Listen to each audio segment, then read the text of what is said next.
I actually had the good fortune of being a part of a Nicholas Sparks movie in the past, which was a great experience and turned out to be a really popular movie. And I don't know. Usually, I guess I look at the script and I look at the character, and if it's something that I feel like I respond to at the time I read it, I pursue it. I've loved Michelle's work for a long period of time, and I don't know, it just sounded nice to get together and go to the South and shoot kind of a romantic love story. And it's not any healthy environment for a kid, and a couple of cousins in his family that are into some bad business, and Dawson just innately has a sense of conscience, I guess, that to avoid all of that and to try as hard as he can to separate himself from his family. It's a story of a young couple, about 18 years old, who fall madly in love at that age, and there's some unfortunate circumstances that keep them from being together. And time passes, and life happens to both of them in their own way.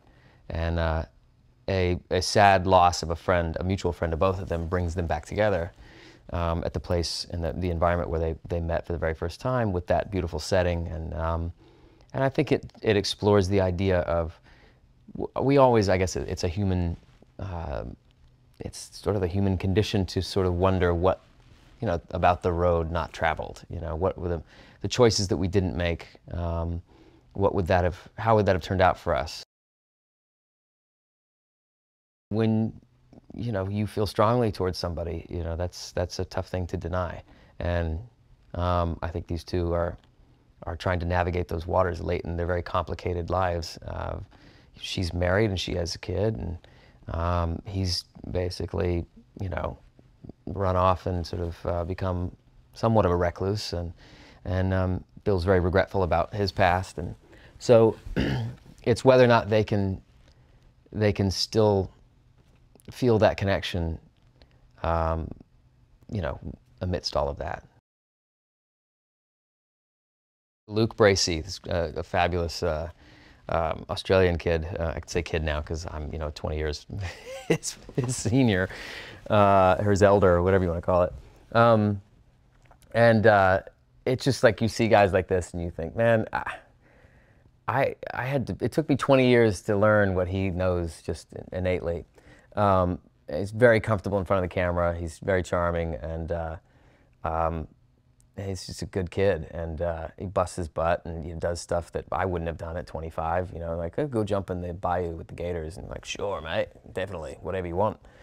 But maybe he's used to that growing up in Australia. I don't know. Michael Hoffman's directing the movie, and he's so perfect for it, because he's, again, when audiences sit down to see this movie, and you have to believe in this love story, and you have to believe that you want to see these characters together, it innately is a movie about the chemistry between the actors, and that's not lost on Michael. He knows that, the first and foremost, the most important thing is that we're really feeling that humanity with the characters. And I've worked with a lot of directors who get caught up in the technical stuff, and that's fine, and that's a necessary thing. But Michael's very much an actor's director, and he takes the time to get it right and to take us down roads that we might not have anticipated, and explore the characters. And again, that's a real luxury that you don't always have. So it's a nice safety net to be working with Michael, because he encourages you to try different things, encourages you, even if they don't work, you feel very safe with him.